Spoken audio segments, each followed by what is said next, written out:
La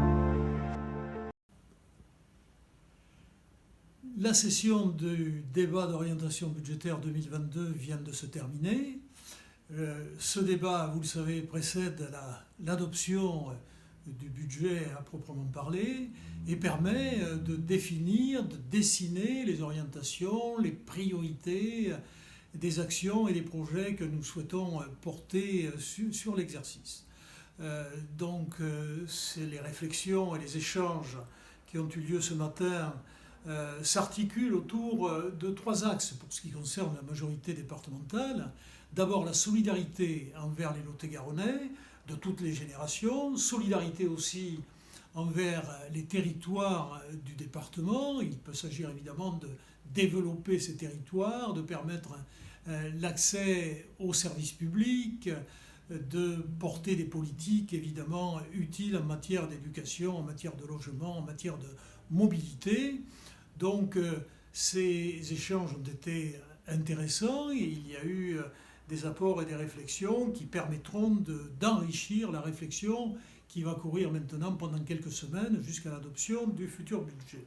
Nous partons sur le projet d'établir un budget qui, au total, fonctionnement plus investissement, s'élèverait à 462 millions d'euros. Il sera construit sur un socle favorable, on doit le dire. La situation financière du département est favorable. L'exercice 2021 se termine dans de bonnes conditions, ce qui nous permet en effet d'envisager des choses tout à fait positives et notamment la volonté de porter un programme d'investissement élevé. Ce sera avec 72 millions d'euros envisagés en investissement, ce sera le plus important budget de ces 10 dernières années en investissement. Voilà. À côté du débat d'orientation budgétaire à proprement parler, des élus des autres groupes de l'Assemblée ont souhaité revenir sur la question de la ligne à grande vitesse Bordeaux-Toulouse et sur la remise en cause éventuelle, après les propos du Premier ministre, la remise en cause éventuelle de la gare d'Agen-Sainte-Colombe.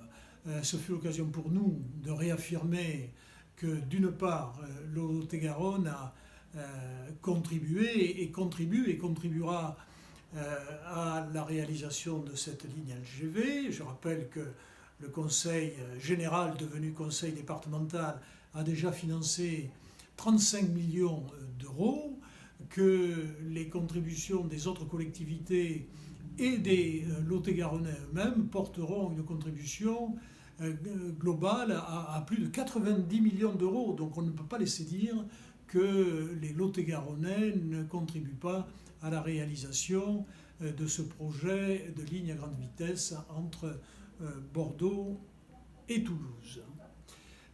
La prochaine étape, donc je l'ai dit, c'est l'adoption du budget 2022 qui interviendra le 18 mars.